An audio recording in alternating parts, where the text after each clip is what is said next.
नाम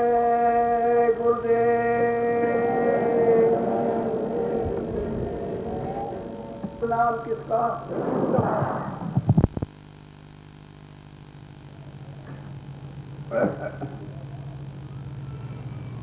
लगाओ मार।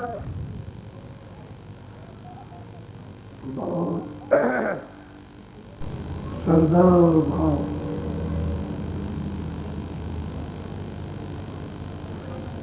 और सुमत,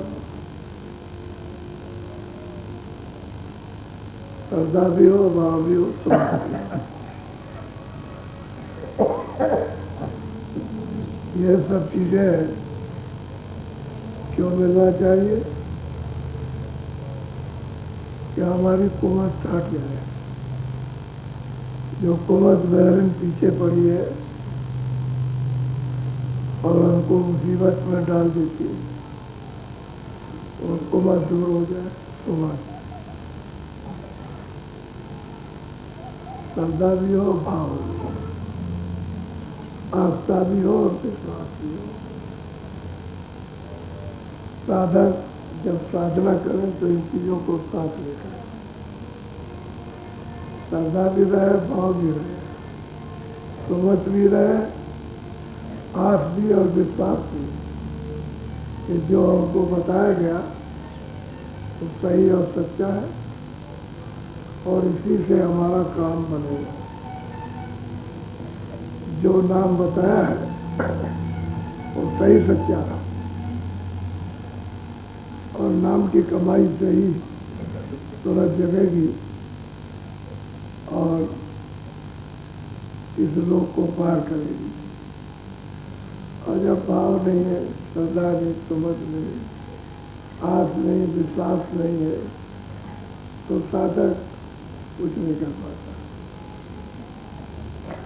संसार के सपेड़े रातों दिन उसको वासना से, घर वालों के, अड़ोस वालों के, पड़ोस वालों के शब्दों से, वैसे भी तो पढ़ते रहते हैं तो व्याकुल रहता है।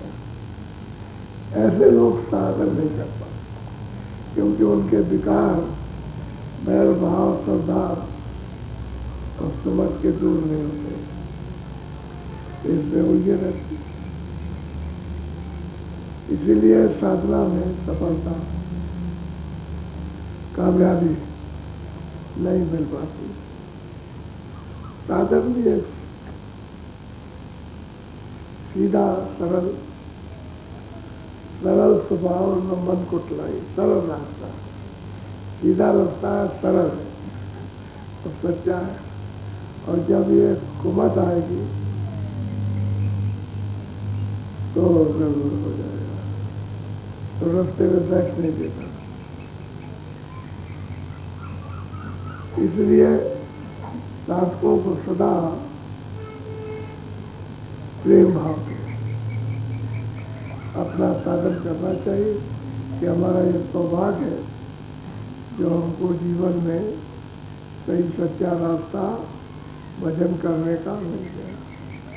पता लग गया कि ये उसका नाम है, ये उसका रूप है, ये उसका स्थान है।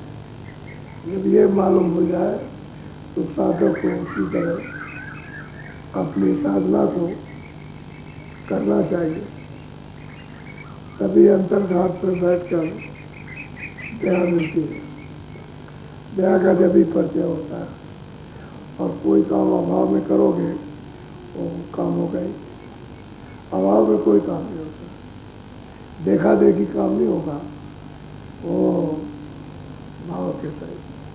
तभी कहा कि भाव सहित जो हृदय प्राणी, जो भाव के सहित जो दृष्टि को जमाएगा वो एकाग्र हो जाएगी। तब कहते हैं कि सब सुखों की खान तुरंत को प्राप्त होती है, भाव नहीं, सब कुछ नहीं। इधर उधर के शब्दों को सुनकर अपनी श्रद्धा भी खत्म और भाव भी खत्म हो जाता, प्रेम भी खत्म हो जाता। इधर उधर के शब्द जब सुनते ये उलझन के फिर मन ये कि भाई ये ठीक है कि ये ठीक नहीं, कि वो नहीं, कि वो नहीं। हमारे बुजुर्ग करते चले आ रहे हैं, अब हम उसको छोड़ रहे हैं। अरे भाई बुजुर्गों ने क्या किया? कुछ नहीं किया। बुजुर्ग रास्ता जानते ही नहीं थे। इसका ये मतलब थोड़ी है कि जो बुजुर्ग करे वही आप करो। अब भाई आप सीधा रास्ता चलो।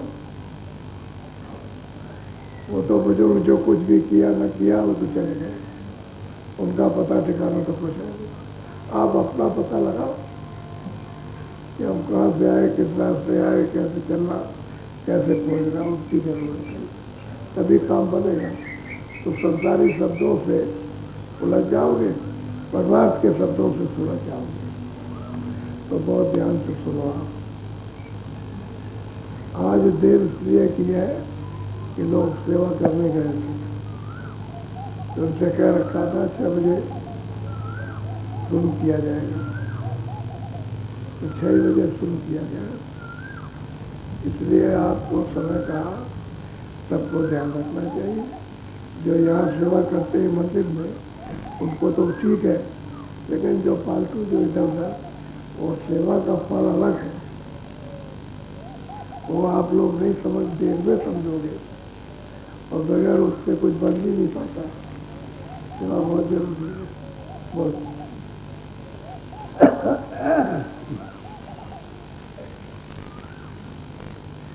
कौन करे आरती सतगुरु की, कौन करे आरती सतगुरु की। नहीं, और सच्ची तो बात यह है कि सतगुरु की आरती कोई कर नहीं पाता, किसी को मालूम है। तब आरती बाहर करते, और उन्होंने दिए में तेल बत्ती डाल दी बाहर, कोई मूर्त रख ली, कोई दिया वो वहाँ तेल बत्ती की जरूरत नहीं। वो तो कहते कोई कोई सदगुरु आरती घाट पर बैठ के कोई कोई कौन करता, किसको मालूम है? और जानते नहीं आरती करना। आरती तो रोशनी होती है, अंधेरे में नहीं होती। इसलिए आप जब आरती करते हो तो जला लेते हो, कोई और लालटेन जलाई, कोई दिया जलाया, कुछ और, तब फिर आप उजाले में सकते हो। तो घाट पर बैठ के उजाला हो जाए तब आरती, तब सदगुरु की आरती सच्ची होगी। और बगैर दृष्टि खुले रोशनी होगी नहीं। आंख बंद रहेगी तो अंधेरा रहेगा, और कान बंद रहेंगे तो रास्ता नहीं मिलेगा, तो आरती कौन चलेगा? आरती तो रास्ता भी मिल जाए तो उजाला भी मिल जाए, तब देखने में आरती होती है। तो देखते जाओ तो आरती, तो चेतन आरती चेतन से होती है। पूरा चेतन है, जब उसकी आँख खुल जाएगी तो चेतन की आरती करो। तो कहते हैं कोई जानते ही नहीं आरती करो, कौन कहते हैं? बोलो। ब्रह्मादिक सब तरह से रहे, मिली नहीं यह पदवी। कहते हैं ब्रह्मादि ऋषि मुनि योगी जति सब तरफ रहे, क्योंकि उनको ये पदवी, यह स्थान आरती वाला उनको मिला ही नहीं। वो लगे रह गए अपने नीचे उस साधना में, उसको करते रहे करते रहे करते रहे, और कभी कभी दिग्विजय हो गए। तो जो थोड़ी बहुत उन्होंने तपस्या की थी, चिड़ हो गई। यह है भक्ति की तपस्या। संतमत का रास्ता भक्ति की है, तो भक्ति में गिरता नहीं। और ऋषि मुनि जो तपस्या करते हैं वो अहंकार बचाते हैं, इसलिए संत गिर जाते, भंग हो जाता है उनका। तो कहते हैं कि भाई ब्रह्मा आदि, ये तो उनको स्थान मिला नहीं, ये रास्ता मिला नहीं, ये सब के सब तरफ रहे। अभी बड़े ललायत थे हमको कोई रास्ता मिल जाए, लेकिन मिले कैसे? जब उनका अहंकार टूटे तब तो मिल जाए उनको। तो सब इच्छा का बड़ा अहंकार कि हमने तब किया, अब ये कर सकते हैं, तो किसी को शराब दे सकते हो, तो बड़ी बात नहीं है, शराब दे सकते, किसी कुछ कर सकते, लेकिन जो साध और संत होते हैं वो तो किसी को शराब नहीं देते। उनके यहाँ शराब नाम की कोई चीज ही नहीं है। शराब किसको कहते हैं वो कुछ नहीं है ही नहीं। जब शराब नाम तो कोई शब्द नहीं है और कोई चीज नहीं है तो क्यों, वो तो सिर्फ दया करते हैं। उनके पास तो जो कुछ सामग्री असाध आने वो दया करते हैं। अजीब उसको अपना बर्तन तैयार कर ले अपना हृदय कि भाई हम इनकी दया को रख लें, और वो दया की और न रख सके क्योंकि उसमें कूड़ा कचरा भरा है, बेकार भरे हुए, तो दया रखी जाए तो बेकार कर लिया, और शुद्धि सफाई हो जाए तो वही दया पर काम करती है। तो कहते हैं सबके सब ये सब तरसते हैं, क्यों, उनको रास्ता तो मिला सब बोलो। कोटित राघव रागी इंद्र मुनेन्द्र भक्त। कहते 33 लोग कहते हैं कि खूब दरोगा देवता, ये मुनि ऋषि इंद्र आदि कहते हैं कि सब तरफ से, क्योंकि उनको पता ही नहीं, वो तो जकड़े हुए हैं अपने अपने काम में, उनको अपने काम से फुर्सत नहीं, तो उनको ये क्या रास्ता मिलेगा। न उस संतों को पहचान सकेंगे, न संतों से कुछ ले सकेंगे, वो अपने आप में सबसे सब मिलेंगे सब। अब जो खुद भूला हुआ है तो आपको कैसे आपकी भूल मिटाएगा। जब खुद रास्ता भटक गया तो आपको रास्ता नहीं दे सकता। जिसको खुद रास्ता मिल गया वो भूल भरम भी मिटा देगा और रास्ता भी दे देगा, तभी आप कह सकते हैं। तो कहते हैं कि लोगों को कुछ नहीं देना, थोड़ा थोड़ा तिल दिल बात, जरा जरा सपा रहे बोलो। सत्य गुरु बिना खोज नहीं पाया, कर्म भरम विचयट की। बस कहते हैं कर्म जो करते हो उसमें भरम है, कर्म में भरम है, उसी भरम में फंसते हैं। और सदगुरु भी कहते हैं किसी को नहीं मिला, उनके बिना तो सब धोखा खा जाएंगे, क्योंकि कर्म करेंगे उसका फल मिलेगा। छोटा कर्म हो बड़ा कर्म हो, छोटा पाप हो बड़ा पाप, छोटा पुण्य हो बड़ा पुण्य हो, वो तो जो भी करोगे आप पाप और पुण्य उसका फल मिलेगा, और जो कर्म करोगे उसमें भरम पैदा हो जाएगा। अब यह है कि जो पुण्य उसको न कर सके, भरम हो गया, पाप करने लगे, तो यही भरम है, पापी को पुण्य समझने लगे। अब दुनिया उल्टी हो गई, ये जो बुरे काम करती है उसको कहते हैं हम अच्छे काम कर रहे हैं, तो ये भरम। तो कहते हैं सदगुरु बिना ये सब धोखा खा गए, क्योंकि बगैर उनके धोखे से कोई भरम से मिट नहीं सकता, छूट नहीं सकता, अलग नहीं हो सकता, तो सदगुरु बगैर कोई रास्ता नहीं पाएगा। और आप लोग उन्हीं में जोड़ देते हैं, ऋषि में, मुनि में, देवी में और देवता में, और ये उस संत इससे परे, उनके यहाँ ये सब कुछ नहीं है। बोलो। बड़े भाग जानो अब उनके, जिनको शरण परापति गुरु। कहते हैं उनके बड़े ऊंचे भाग हैं, जिनका संबंध है आना जाना, उठना बैठना, सुनना और समझना, और कहते हैं शरण ले दी, कहते हैं उनके सबसे ऊंचे भाग गुरु की जिनको, क्योंकि वो गुरु तो वो होना चाहिए जो रागी रास्ता जानता है। रास्ता जानने वाला मिल जाए तो बड़े सौभाग्य है, और रास्ता नहीं जानने वाला मिला, अंधा मिल गया तो बस दुर्भाग्य, तो जीवन खत्म हो गया, ये तो बेकार चला गया।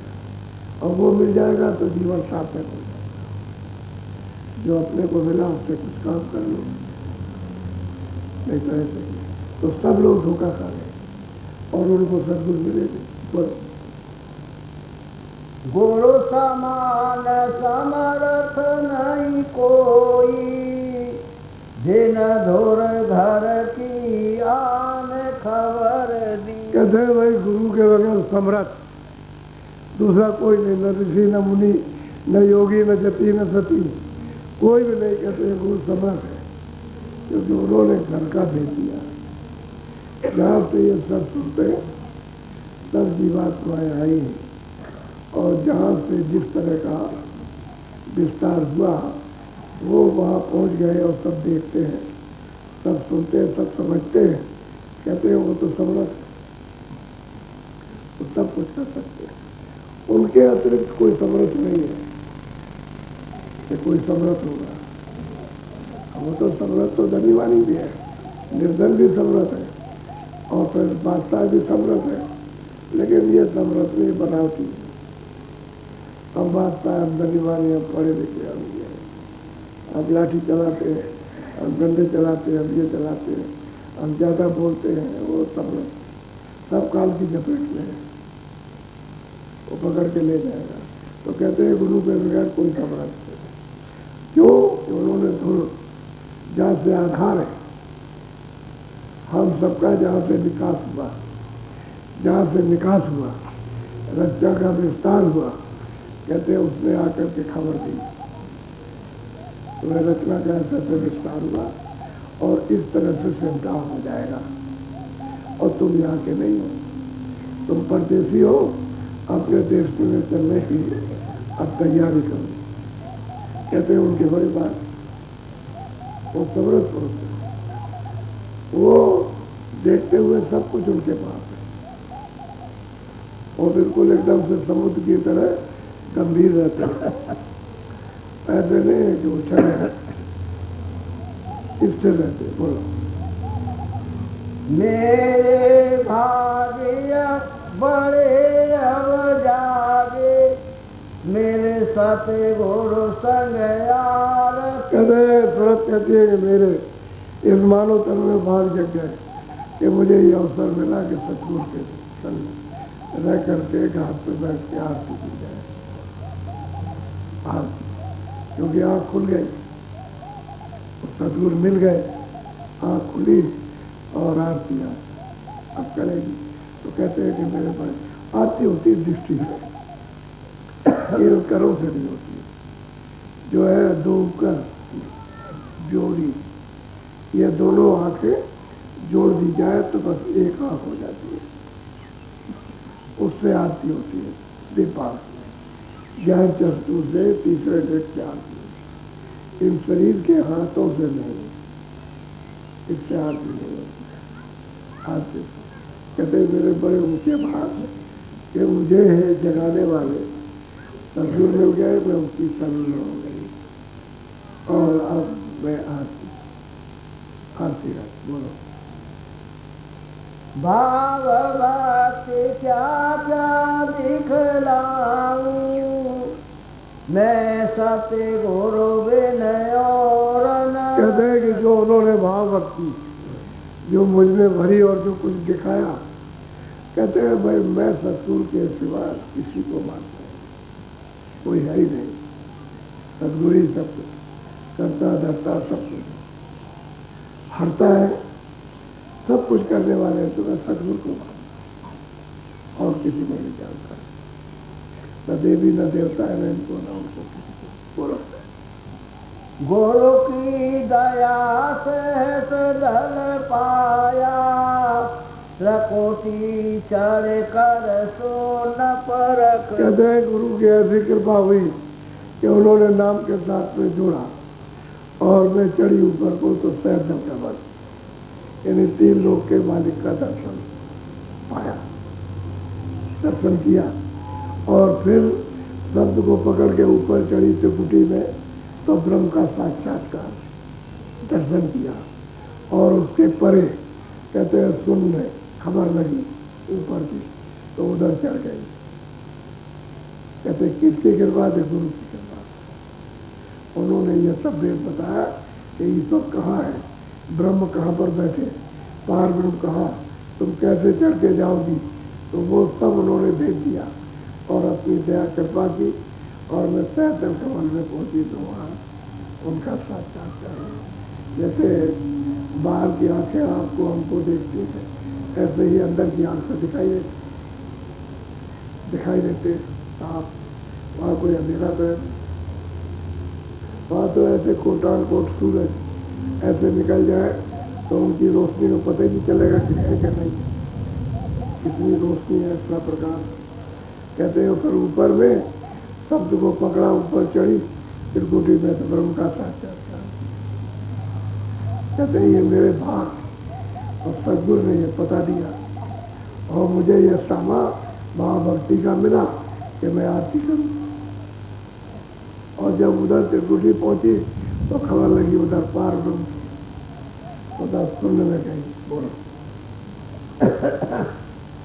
महासोनयोरुभमर गुफालक सत्यलोक चर अधिक पर है कि उधर कहते हैं मास उनकी तरफ चढ़ी और जब भगवान गुफा में पहुंची तो महाकाल पुरुष का दर्शन हुआ।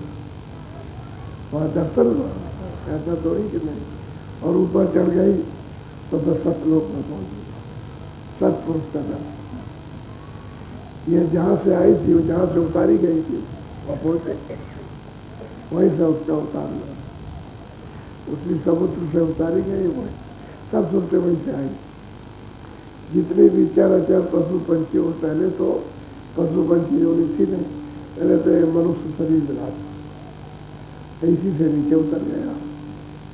जब कर्म किए तो नीचे चले गया। अब पशु कहलाते, पंछी कहलाते, कीड़े कहलाते, ये जल के जीव, तल के जीव, वायु में उनका, अब ये जीव के चार खाते, उसमें चले गया। तो कहते हैं भाई गुरु ने ऐसी कृपा और दया की के ऊपर चढ़ाया और उन्होंने महात्मा भी दिखाया और उन्होंने भगवान गुफा भी दिखाया। लखाना कहते हैं दिखाना, ये देखो। और कहते हैं ऊपर ले गए तो सतलोक में पहुंचा करके सतलोक का दर्शन लखाया, उन्हें दिखाया। लखाने को कहते हैं दिखाना, गुरु की ऐसी कृपा हो गया। अब ये कोई भेद तो कोई जानता नहीं बगैर गुरु की, और जो वहां पहुंचा वो नहीं जानता, और जो नहीं पहुंचा वो कोई नहीं। संत होती वो कहते, दूसरे को किसी को कहते ही नहीं, कोई नाम दूसरा नहीं है समाज में। तो जो पहुंचा वो संत, और जो वहां नहीं पहुंचा वो नहीं है। बोलो अलख गमधर से पद दोनों आगे सतगुरु चरण पर सती। कहते हैं कि ये दोनों सतलोक के ऊपर में अलग और अलग दोनों पद कहते हैं दिखाई दिए। उधर तो मेहनत है नहीं, मेहनत तो सतलोक तक है आगे। और कहते हैं कि उसके आगे कहते हैं वो अनाम पद है, एक अनिया नामा कर सच्चिदानंद प्रभु नामा, वही सच्चा गुरु पद है। वही कहते हैं कि वहाँ पहुँचा दिया, जहाँ से सोते आई थी वहाँ पहुँच। अब यह है कि इससे बड़ा और कौन हो सकता। ये कोई योगी ऋषि मुनि, ये सब ज्ञानी ध्यानी ब्रह्मा आदि देवता, ये न खुद पहुँच सकते न पहुँचा सकते, क्योंकि इनको भेद तो पता नहीं, न ये ऊपर जा सकते। जब ऊपर नहीं जा सकते तो इनको उसका बोध नहीं होगा। वो तो बात ये सब ही आते हैं, सब ही जाते हैं, अब वो जिसको ले जाए, ये तो उनकी मौज मर्जी है। इसलिए उनकी खोज करना कहीं ना कहीं, जब तक महात्मा जब रहते हैं तो कहते रहते हैं कि कहीं ना कहीं मिल जाएंगे, और जब नहीं रहेंगे तो बंद हो जाएंगे,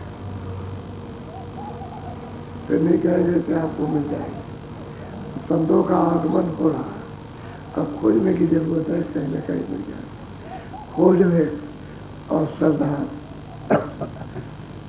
प्रतीक, विश्वास, प्रेम, ये सब अंग धारण कर ले और उनसे अपना काम कराए, तब पता चलता है कि वही सदगुरु की कितनी अपरंपार महिमा है जो कथन नहीं हो सकती है। और कि तो सब कथन हो जाएंगे, लेकिन गुरु की महिमा जो वहाँ आते जाते हैं उनको कोई नहीं कर सकता। सब तक है, सब के सब। इसलिए सत्संग की बड़ी जरूरत है। महापुरुषों के उनका सत्संग मिलना चाहिए। फिर रास्ता मिल जाए, फिर भजन में लग जाओ। अब ये तीनों चीजें हैं, सुमरन ध्यान भजन। ये संसार है झूठा और ये सच्चा रास्ता है। अब इसको इसमें देख लो, इसको देख लो, दोनों को देखो। एक को पकड़ लो, एक को छोड़ दो। उसको छोड़ दिया, ये पकड़ लिया, रो रहे हो। अब इसको छोड़ो, उसको पाओ तो हाथ में लगो, प्रसन्न हो जाओ, गदगद हो जाओ, अपने भाग को सराहो, कृपा हो जाए, दया हो जाए, उसको दे लो, आँख खुल जाए, देखने लगो।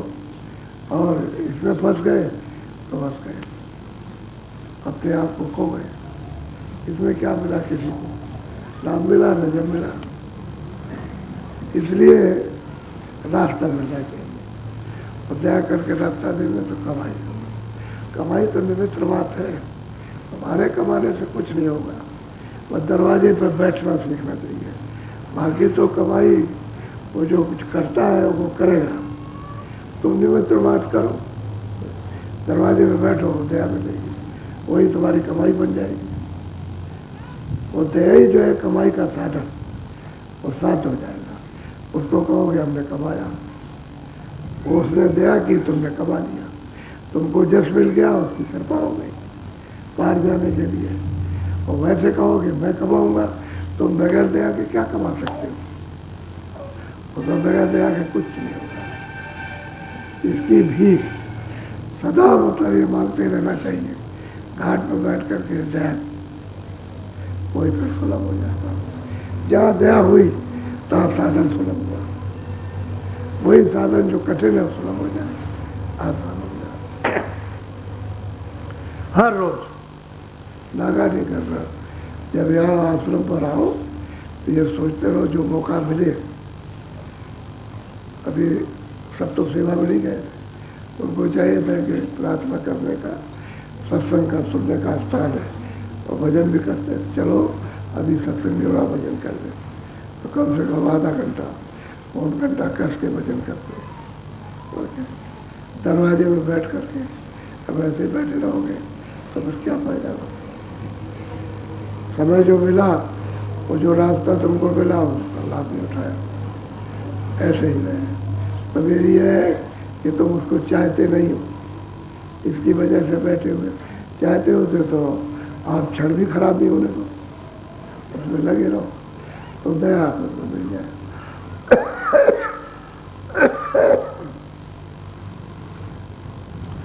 बोलो जय गुरुदेव।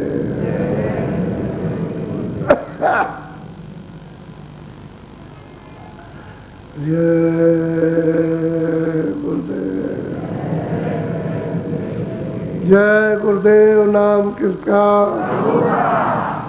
ये वही प्रभु है जो एक अनिया नामा हमें सच्चानंद प्रभु जान।